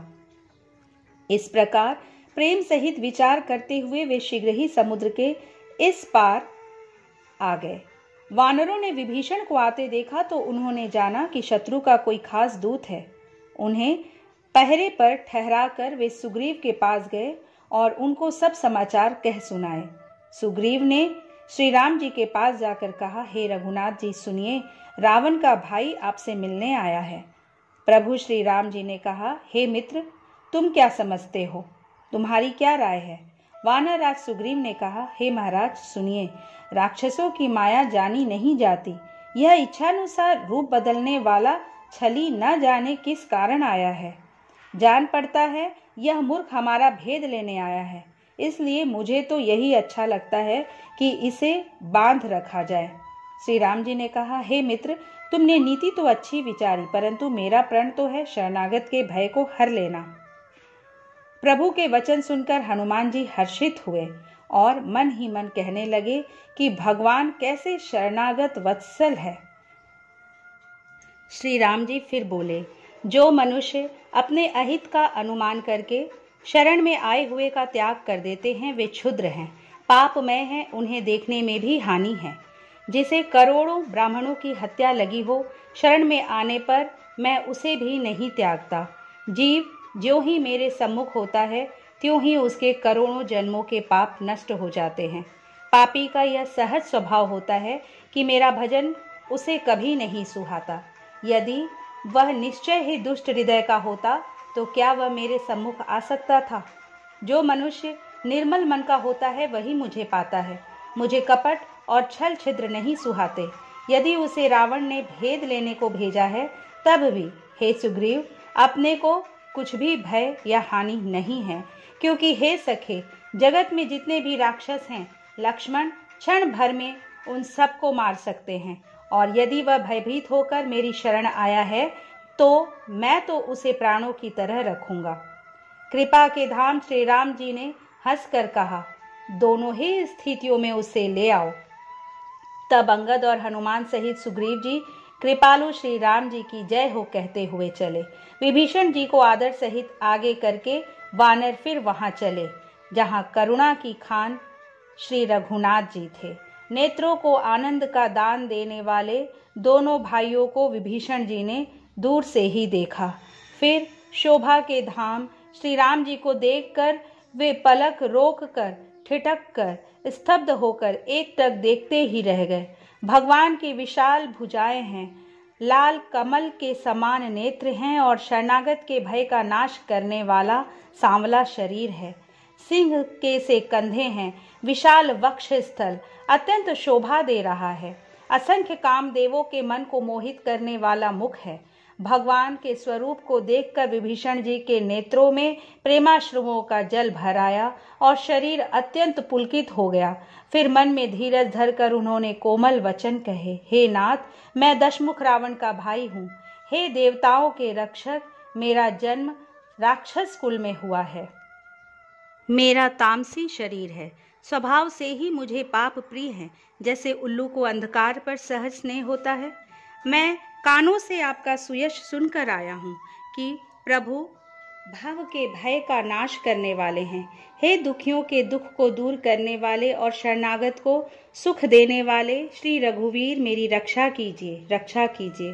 प्रभु ने उन्हें ऐसा कहकर दंडवत करते देखा तो वे अत्यंत हर्षित होकर तुरंत उठे। विभीषण जी के दीन वचन सुनने पर प्रभु के मन को बहुत ही भाए। उन्होंने अपनी विशाल भुजाओं से पकड़कर उनको हृदय से लगा लिया। छोटे भाई लक्ष्मण जी सहित गले मिलकर उनको अपने पास बैठाकर श्री राम जी भक्तों के भय को हरने वाले वचन बोले, हे लंकेश, परिवार सहित अपनी कुशल कहो, तुम्हारा निवास बुरी जगह पर है। दिन रात दुष्टों की मंडली में बसते हो। हे सखे, तुम्हारा धर्म किस प्रकार निपटा है, मैं तुम्हारी सब रीति जानता हूँ। तुम अत्यंत नीति निपुण हो, तुम्हें अनीति नहीं सुहाती। हे तात, नरक में रहना वरन अच्छा है, परंतु विधाता दुष्ट का संग कभी न दे। विभीषण जी ने कहा, हे रघुनाथ जी, अब आपके चरणों का दर्शन कर कुशल से हूँ, जो आपने अपना सेवक जानकर मुझ पर दया की है। तब तक जीव की कुशल नहीं और न स्वप्न में भी उसके मन को शांति है, जब तक वह शोक के घर काम को छोड़कर श्री राम जी को नहीं भजता। लोभ, मोह, मत्सर, मद और मान आदि अनेकों दुष्ट तभी तक हृदय में बसते हैं जब तक कि धनुष बाण और कमर में तरकस धारण किए हुए श्री रघुनाथ जी हृदय में नहीं बसते। ममता पूर्ण अंधेरी रात है जो राग द्वेष रूपी उल्लुओं को सुख देने वाली है। वह तभी तक जीव के मन में बसती है जब तक प्रभु का प्रताप रूपी सूर्य उदय नहीं होता। हे श्री राम जी, आपके चरणार विंद के दर्शन कर अब मैं कुशल से हूँ। मेरे भारी भय मिट गए। हे कृपालु, आप जिस पर अनुकूल होते हैं उसे तीनों प्रकार के भवशूल नहीं व्यापते। मैं अत्यंत नीच स्वभाव का राक्षस हूँ। मैंने कभी शुभ आचरण नहीं किया, जिनका रूप मुनियों के भी ध्यान में नहीं आता, उन प्रभु ने स्वयं हर्षित होकर मुझे हृदय से लगा लिया। हे कृपा और सुख के पुंज श्री राम जी, मेरा अत्यंत असीम सौभाग्य है जो मैंने ब्रह्मा और शिव जी के द्वारा सेवित युगल चरण कमलों को अपने नेत्रों से देखा। श्री राम जी ने कहा, हे सखा सुनो, मैं तुम्हें अपना स्वभाव कहता हूँ, जिसे काकभूषुंडी शिवजी और पार्वती जी भी जानती हैं। कोई मनुष्य जड़ चेतन जगत का द्रोही हो, यदि वह भी भयभीत होकर मेरी शरण तक आए और मद मोह तथा नाना प्रकार के छल कपट त्याग दे, तो मैं उसे बहुत शीघ्र साधु के समान कर देता हूँ। माता पिता भाई पुत्र स्त्री शरीर धन घर मित्र और परिवार, इन सबके ममत्व रूपी तागों को बटोर कर और उन सबकी एक डोरी बनाकर उसके द्वारा जो अपने मन को मेरे चरणों में बांध देता है, जो समदर्शी है, जिसे कुछ इच्छा नहीं है और जिसके मन में हर्ष शोक और भय नहीं है, ऐसा सज्जन मेरे हृदय में कैसे बसता है, जैसे लोभी के हृदय में धन बसा करता है। तुम सरीखे संत ही मुझे प्रिय हैं। मैं और किसी के निहारे से देह धारण नहीं करता। जो सगुण भगवान के उपासक हैं, दूसरे के हित में लगे रहते हैं, नीति और नियमों में दृढ़ हैं और जिन्हें ब्राह्मणों के चरणों में प्रेम है, वे मनुष्य मेरे प्राणों के समान हैं। हे लंकापति सुनो, तुम्हारे अंदर उपर्युक्त सब गुण हैं, इससे तुम मुझे अत्यंत ही प्रिय हो। श्री राम जी के वचन सुनकर सब वानरों के समूह कहने लगे, कृपा के समूह श्री राम जी की जय हो। प्रभु की वाणी सुनते हैं और उसे कानों के लिए अमृत जानकर विभीषण जी अघाते नहीं हैं। वे बार बार श्री राम जी के चरण कमलों को पकड़ते हैं। अपार प्रेम है, हृदय में समाता नहीं है। विभीषण जी ने कहा, हे देव, हे चराचर जगत के स्वामी, हे शरणागत के रक्षक, सबके हृदय के भीतर की जानने वाले, सुनिए। मेरे हृदय में पहले कुछ वासना थी, वह प्रभु के चरणों की प्रीति रूपी नदी में बह गई। अब तो हे कृपालु, शिव जी के मन को सदैव प्रिय लगने वाली अपनी पवित्र भक्ति मुझे दीजिए।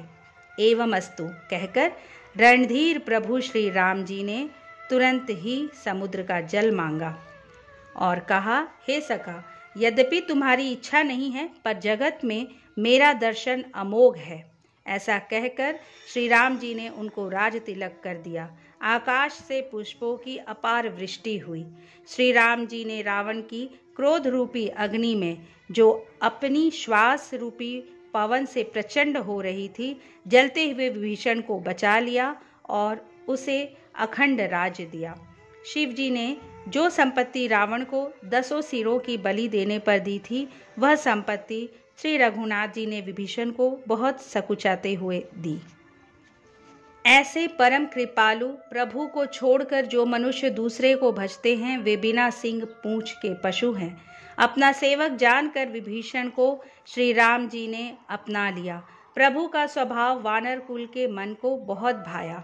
फिर सब कुछ जानने वाले, सबके हृदय में बसने वाले, सर्वरूप, सबसे रहित, उदासीन कारण से मनुष्य बने हुए तथा राक्षसों के कुल का नाश करने वाले श्री राम जी नीति की रक्षा करने वाले वचन बोले। हे वीर वानर राज सुग्रीव और लंकापति विभीषण, सुनो, इस गहरे समुद्र को किस प्रकार पार किया जाए।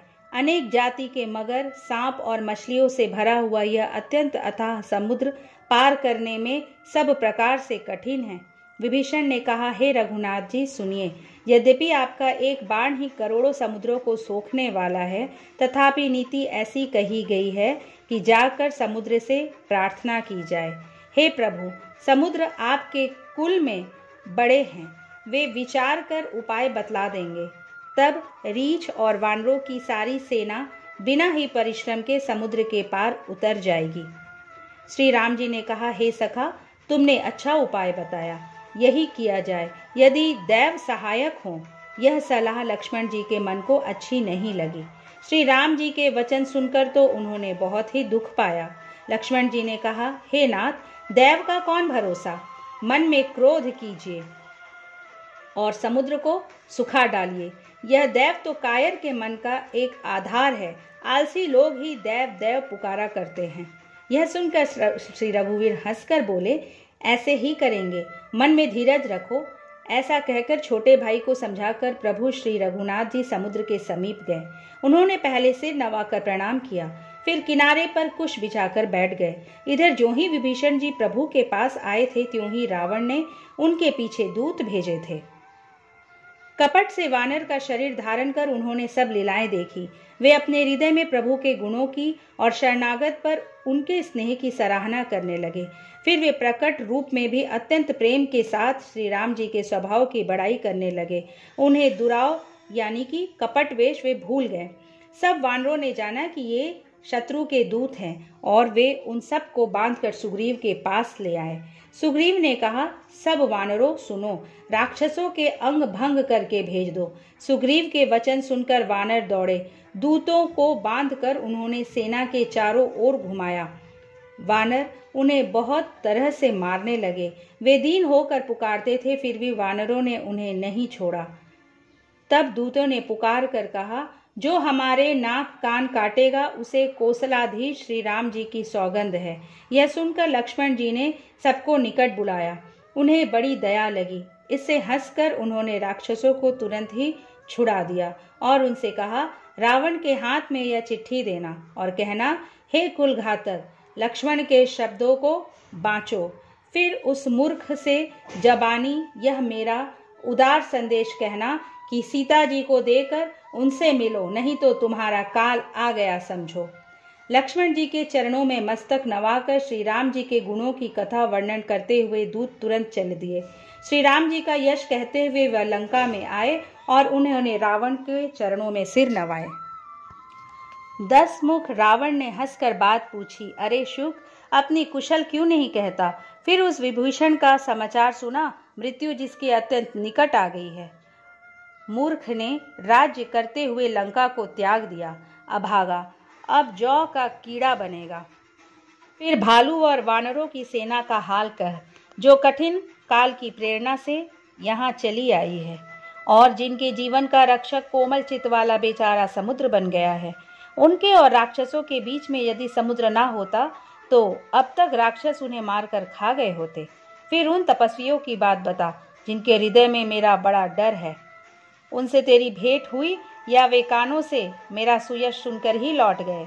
शत्रु सेना का तेज और बल बताता क्यों नहीं? तेरा चित्त बहुत ही चकित सा हो रहा है। दूत ने कहा, हे नाथ, आपने जैसे कृपा करके पूछा है वैसे ही क्रोध छोड़कर मेरा कहना मानिए। जब आपका छोटा भाई श्री राम जी से जाकर मिला तब उसके पहुंचते ही श्री राम जी ने उसको राज तिलक कर दिया। हम रावण के दूत हैं, यह कानों से सुनकर वानरों ने हमें बांधकर बहुत कष्ट दिए, यहाँ तक कि वे हमारे नाक कान काटने लगे। श्री राम जी की शपथ दिलाने पर कहीं उन्होंने हमको छोड़ा। हे नाथ, आपने श्री राम जी की सेना पूछी, सो वह तो 100 करोड़ मुखों से भी वर्णन नहीं की जा सकती। अनेक रंगों के भालू और वानरों की सेना है, जो भयंकर मुख वाले, विशाल शरीर वाले और भयानक हैं। जिसने नगर को जलाया और आपके पुत्र अक्षय कुमार को मारा, उसका बल तो सब वानरों में थोड़ा है। असंख्य नामों वाले बड़े ही कठोर और भयंकर योद्धा हैं। उनमें असंख्य हाथियों का बल है और वे बड़े ही विशाल हैं। द्विविध, मयंद, नील, नल, अंगद, गद, विकटास्य, दधिमुख, केसरी, निषठ, शठ और जाम्बवान, ये सभी बल की राशि है। ये सब वानर बल में सुग्रीव के समान हैं और इनके जैसे करोड़ों हैं। उन बहुत सो को गिन ही कौन सकता है। श्री राम जी की कृपा से उनमें अतुलनीय बल है। वे तीनों लोकों को तृण के समान समझते हैं। हे दशग्रीवा, मैंने कानों से ऐसा सुना है कि 18 पद्म तो अकेले वानरों के सेनापति है। हे नाथ, उस सेना में ऐसा कोई वानर नहीं है जो आपको रण में ना जीत सके। सब के सब अत्यंत क्रोध से हाथ मींचते हैं, पर श्री रघुनाथ जी उन्हें आज्ञा नहीं देते। हम मछलियों और सांपों सहित समुद्र को सौंप लेंगे, नहीं तो बड़े बड़े पर्वतों से उसे भरपूर कर देंगे और रावण को मसल कर धूल में मिला देंगे। सब वानर ऐसे ही वचन कह रहे हैं। सब सहज ही निडर हैं, इस प्रकार गरजते और डपकते हैं मानो लंका को निगल ही जाना चाहते हैं। सब वानर भालू सहज ही शूरवीर हैं, फिर उनके सिर पर प्रभु श्री राम जी हैं। हे रावण, वे संग्राम में करोड़ों कालों को जीत सकते हैं। श्री रामचंद्र जी के तेज बल और बुद्धि की अधिकता को लाखों शेष भी नहीं गा सकते। वे एक ही बाण से सैकड़ों समुद्रों को सोख सकते हैं, परंतु नीति निपुण श्री राम जी ने नीति की रक्षा के लिए आपके भाई से उपाय पूछा। उनके वचन सुनकर वे समुद्र से राह मांग रहे हैं। उनके मन में कृपा भी है, इसलिए वे उसे सोखते नहीं। दूत के ये वचन सुनते ही रावण खूब हंसा और बोला, जब ऐसी बुद्धि है तभी तो वानरों को सहायक बनाया है। स्वाभाविक ही डरपोक विभीषण के वचन को प्रमाण करके उन्होंने समुद्र से मचलना यानी कि बाल हठाना है। अरे मूर्ख, झूठी बड़ाई क्या करता है? बस मैंने शत्रु के बल और बुद्धि की थाह पा ली। जिसके विभीषण जैसा डरपोक मंत्री हो, उसके लिए संसार में विजय और विभूति कहाँ? रावण के वचन सुनकर दूत का क्रोध बढ़ गया। उसने अवसर जानकर लक्ष्मण द्वारा दी गई पत्रिका निकाली और कहा, श्री राम जी के छोटे भाई लक्ष्मण ने यह पत्रिका दी है। हे नाथ, इसे बचवा कर छाती ठंडी कीजिए। रावण ने हंसकर उसे बाएं हाथ से लिया और मंत्री को बुलवाकर वह मूर्ख उसे बचाने लगा। पत्रिका में लिखा था, अरे मूर्ख, केवल बातों से ही मन को रिझाकर अपने कुल को नष्ट भ्रष्ट ना कर। श्री राम जी से विरोध करके तू ब्रह्मा, विष्णु और महेश की शरण जाने पर भी नहीं बचेगा।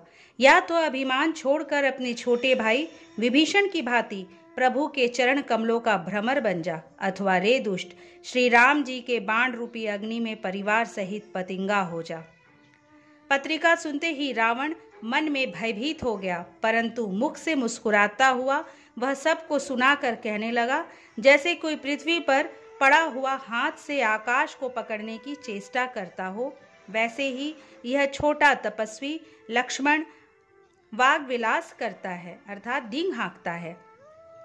शुक दूत कहता है, हे नाथ, अभिमानी स्वभाव को छोड़कर इस पत्र में लिखी सब बातों को सत्य समझिए। क्रोध छोड़कर मेरा वचन सुनिए। हे नाथ, श्री राम जी से वैर त्याग दीजिए। यद्यपि श्री रघुवीर समस्त लोकों के स्वामी हैं, पर उनका स्वभाव अत्यंत ही कोमल है। मिलते ही प्रभु आप पर कृपा करेंगे और आपका एक भी अपराध वे हृदय में नहीं रखेंगे।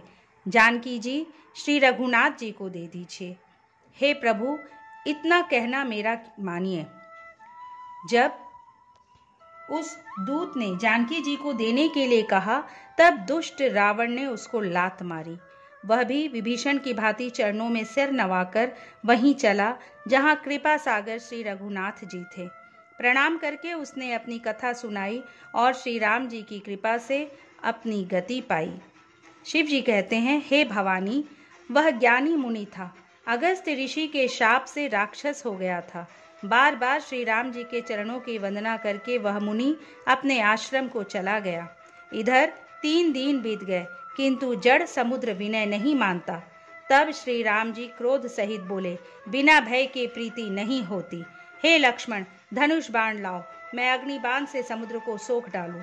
मूर्ख से विनय, कुटिल के साथ प्रीति, स्वाभाविक ही कंजूस से सुंदर नीति, ममता में फंसे हुए मनुष्य से ज्ञान की कथा, अत्यंत लोभी से वैराग्य का वर्णन, क्रोधी से शांति की बात और कामी से भगवान की कथा, इनका वैसा ही फल होता है जैसा ऊसर में बीज बोने से होता है। ऐसा कहकर श्री रघुनाथ जी ने धनुष चढ़ाया। यह मत लक्ष्मण जी के मन को बहुत अच्छा लगा।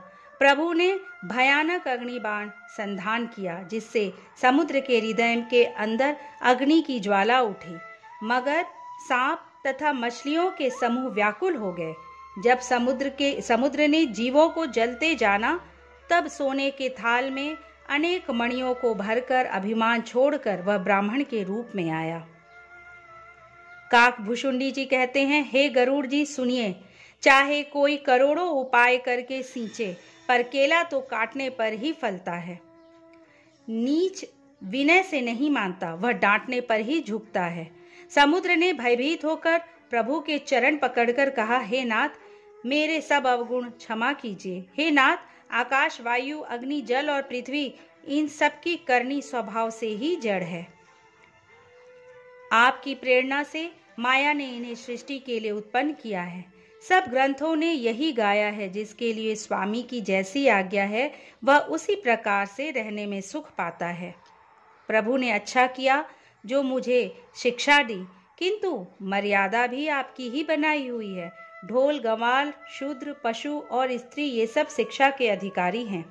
प्रभु के प्रताप से मैं सूख जाऊंगा और सेना पार उतर जाएगी, इसमें मेरी बड़ाई नहीं है। तथापि प्रभु की आज्ञा अपेल है, अर्थात आपकी आज्ञा का उल्लंघन नहीं हो सकता, ऐसा वेद गाते हैं। अब आपको जो अच्छा लगे मैं तुरंत वही करूं। समुद्र के अत्यंत विनीत वचन सुनकर कृपालु श्री राम जी ने मुस्कुराकर कहा, हे तात, जिस प्रकार वानरों की सेना पार उतर जाए वह उपाय बताओ। समुद्र ने कहा, हे नाथ, नील और नल 2 वानर भाई हैं। उन्होंने लकड़पन में ऋषि से आशीर्वाद पाया था। उनके स्पर्श कर लेने से ही भारी भारी पहाड़ भी आपके प्रताप से समुद्र पर तैर जाएंगे। मैं भी प्रभु की प्रभुता को हृदय में धारण कर अपने बल के अनुसार सहायता करूंगा। हे नाथ, इस प्रकार समुद्र को बंधाइए, जिससे तीनों लोकों में आपका सुंदर यश गाया जाए। इस बाण से मेरे उत्तर तट पर रहने वाले पाप के राशि दुष्ट मनुष्यों का वध कीजिए। कृपालु और रणधीर श्री राम जी ने समुद्र के मन की पीड़ा सुनकर उसे तुरंत ही हर लिया। श्री राम जी का भारी बल और पौरुष देखकर समुद्र हर्षित होकर सुखी हो गया। उसने उन दुष्टों का सारा चरित्र प्रभु को कह सुनाया। फिर चरणों की वंदना करके समुद्र चला गया। समुद्र अपने घर चला गया। श्री रघुनाथ जी को यह मत अच्छा लगा। यह चरित्र कलयुग के पापों को हरने वाला है। इसे तुलसीदास ने अपनी बुद्धि के अनुसार गाया है। श्री रघुनाथ जी के गुण समूह सुख के धाम, संदेह का नाश करने वाले और विषाद का दमन करने वाले हैं। अरे मूर्ख मन, तू संसार का सब आशा भरोसा त्याग कर निरंतर इन्हें गा और सुन। श्री रघुनाथ जी का गुणगान संपूर्ण सुंदर मंगलों को देने वाला है। जो इसे आदर सहित सुनेंगे वे बिना किसी जहाज के ही भव सागर को तर जाएंगे। कलयुग के समस्त पापों का नाश करने वाले श्री रामचरितमानस का यह 5वां सोपान समाप्त हुआ। सुंदरकांड समाप्त। दोस्तों, उम्मीद है ये वीडियो आपको अच्छी लगी होगी, तो इसे प्लीज़ लाइक कर लीजिए। अब तक अगर इसे सब्सक्राइब नहीं किए हैं तो इस चैनल को प्लीज़ सब्सक्राइब कर लीजिए। अगली बार एक नए वीडियो के साथ आपसे फिर मिलेंगे। जय श्री राम, जय हनुमान।